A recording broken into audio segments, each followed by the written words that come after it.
A lot of conservation of waterways.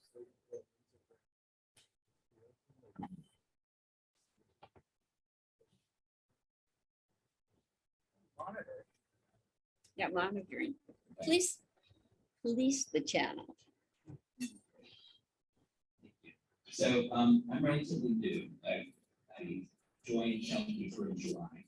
In Washington, D.C. to take this job. So I'm on a learning curve. And every day I become more impressed by activities that Channel People has done. I hope to be able to answer your questions at a very rudimentary level if I don't know the depth of the knowledge. But I'm happy to have further conversations with any of our activities and knowledge that I have. So this is our tagline, keeping watch for clean water. And our mission is to protect and restore the channel and its watersheds. And watersheds is a description, it describes the land on the coast that sort of top of the mountains or the ridges, and sort of the water pushing down into the channel ocean. So a lot of the activities that we do. So our mission is to protect and restore. We were founded in 1999, first as a program in the Environmental Defense Center, and 2 years later we became a C3.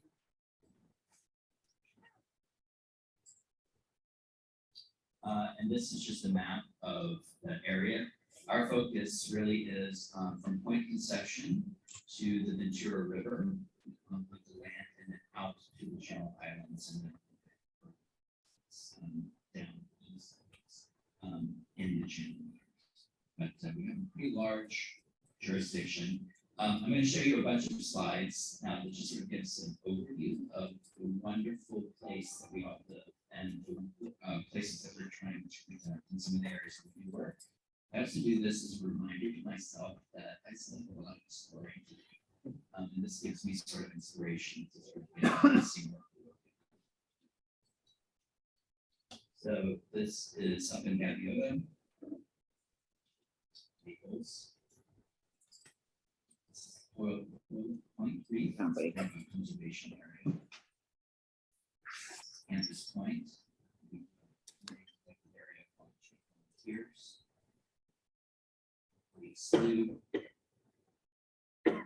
This is San Pedro Creek in Goleta. We have a Goleta stream team. We're beginning to restart that with volunteers. We have COVID and the protocols for groups getting together. So we're still trying to sort of reinitiate this this program. Here's students. This is Ledbetter, I believe. Creek, West Beach, Harbor. This is Narrow, and this is Carpentry Salt Marsh. So we have the Steel Rookery. And this is the Ventura River, the watershed. You can see the development to the east and to the west, the more agricultural land and natural areas. And then up to the channel.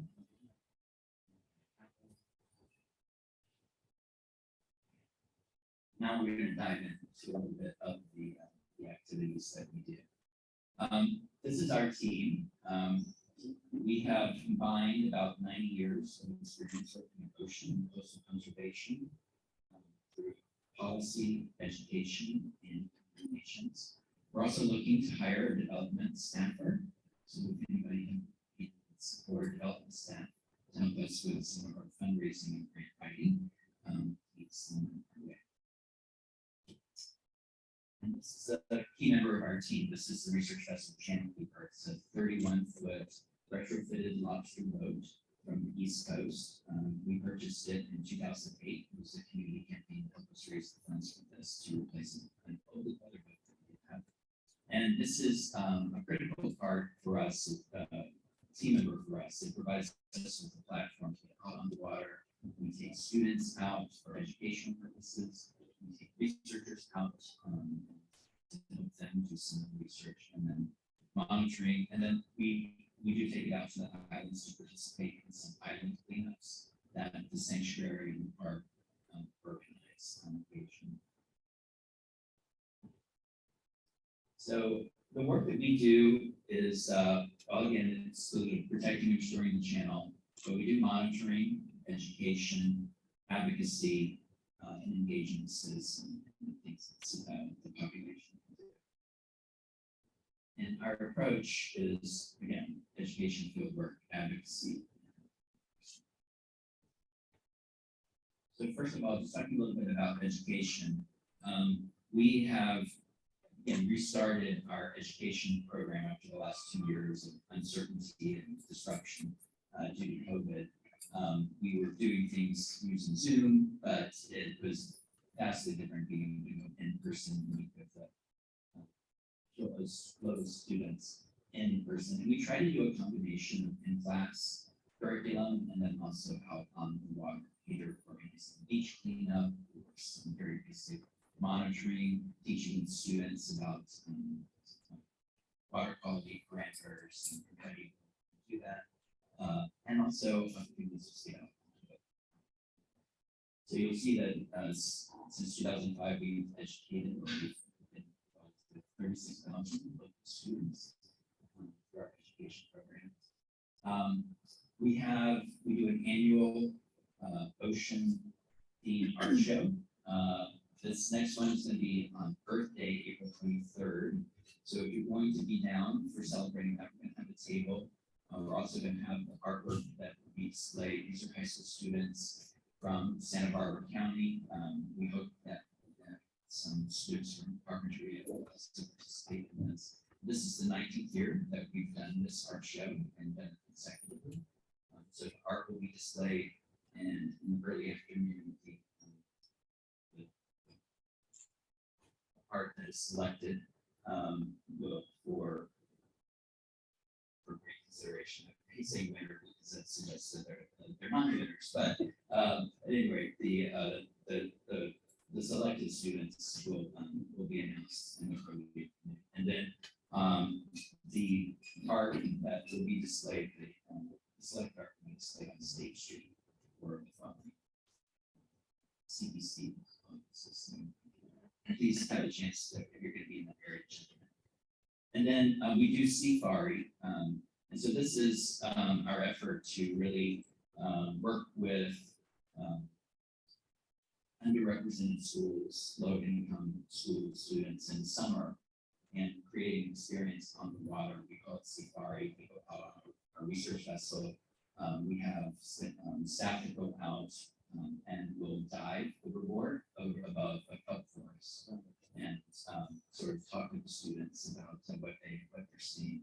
And again, this is an opportunity for many students to really see Santa Barbara and their community from a totally different perspective.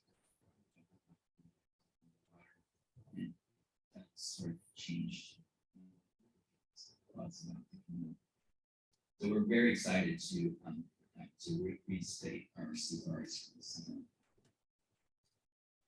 We also do a lot of field work. We do monitoring water quality. We also engage with citizens and volunteers to help us out in some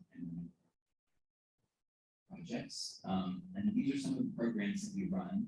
I just would like to highlight, first of all, NPA Watch. So we have a number of marine protected areas in this area where certain human activities are limited.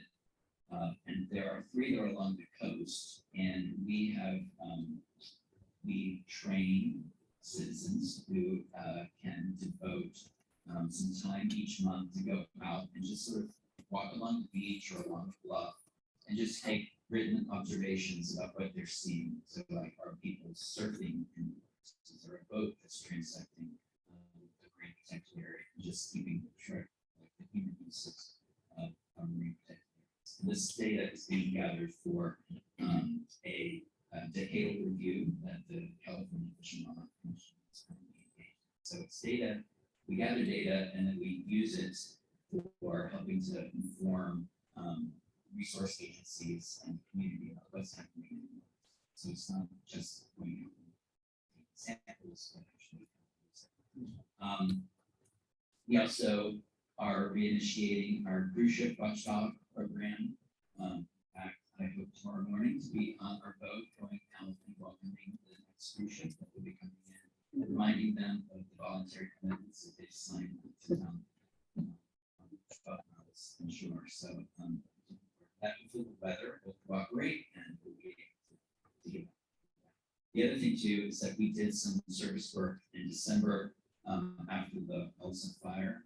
We were in the ocean in the bucket brigade to quickly gather supplies and cordon off some of the burned down structures. There were 13 sites that we worked on, and we created straw. We put down straw wattles. It's actually pretty hard work. Hard soil, digging the ditches, and then putting the straw in. But it was something that we were very proud and happy to be able to do in a very unfortunate situation. And then just briefly talk a little bit about Watershed Brigade. So this was a program that Championers always been doing cleanups, and we always sort of organize like large beach cleanups. Times of the year, we're captain on the West Beach for the international cleanup. But when in 2019 with COVID, the health rules where you can't get together in large groups, people were beginning to notice that there was a lot of trash in different places because people were using more trails and creeks. And people were recognizing that it was just more trash in different places. So we shifted our approach and created a more dispersed program where smaller groups, individuals, families, or work in small offices can get together and concentrate on the area. We created a little bit of a game of like a challenge every month to go out and, April would be your favorite creek, love your creek. Sometimes we concentrate on particular trash sources. And every now and then we'll do a group cleanup. We have one that we're trying to plan for May 21. We've identified about 90 abandoned lobster pots. These are pots that are put out, but they wash ashore. So they're derelict. And we're hoping to organize a huge efforts into May to pick these pots off of the beaches so that they don't provide some kind of trap for wildlife or so if you're interested in that, please sign up and this will need a lot of muscle power for that. But we did one in June, 35 individuals showed up at Elwood Beach and we were 40 and we also have a program. And we provide we do a raffle based on it. And then we also do advocacy work. Here's some of the work in some of our advocacy programs. And then we also, we do file lawsuits using the citizen suit provisions of the Clean Water Act. We try not to lead with suing. We try to find solutions with the government agencies or leaders. But we do find that these are being there's not a really commit saw that will use the courts. And so we're working on one particular Ventura River. I've been involved with it since the late 2000s to create a more structured and deliberate flow regime for the Ventura River and the lower reaches. So water can be diverted for various purposes, and that water sort of shrinks the amount of water that's available for the Ventura River and the lower reaches, which is really important for not only essential habitat for steelhead and trout, but also as a place of recreation for a lot of the individuals in Western Ventura that go to the river as the source of their recreation. Places. And so when it dries up, they don't have enough water. And so this is sort of what it looks like in sort of the worst situations in the lower regions of the Ventura River. We signed an interim settlement agreement with the city of Ventura that is pumping water from Foster Park as part of their domestic water supply. So a small amount of what they need. But the program was when the flow reached a certain level, and then on threshold, they agreed to shut off the pumps and not divert the water. And so last August was the first time they did that. And this is what the lower reaches of Ventura like 2 weeks afterwards. Now it's not, you can't do sort of an absolute beforehand. Before picture was not sort of 2 weeks before, but that was sort of like worst case scenario. But this was an opportunity, and I had a great opportunity to go up with Ben to do a tour of the Ventura River and I got to see the families. It was like the last Friday before school started.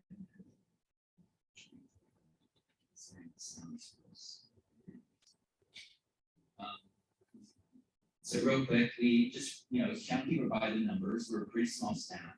We have 5, we're looking to add a 6th. Again, so if you know someone who's good at fundraising and development, do something like that. We have 15 members on our board of directors. They are they live in Santa Barbara, and one lives in Ventura, but they're all local residents. 350 people volunteer with us each year. Their budget there, which represents a pretty big increase for us. And then we get our revenue from primarily, this is 2021, so these are sort of actual figures. Last year, most of the money that we received came from individual donations and grants. We did have a PPP loan that helped us out last year. And you'll see down here, the business is at 0%. We do an annual gala of the Blue Water Ball, but we have not done that since 2019. We're hoping that we're going to be able to put together something this year.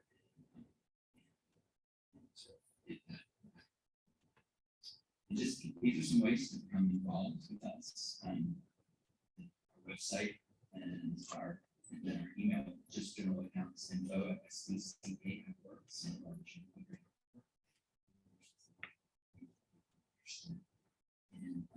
they might be.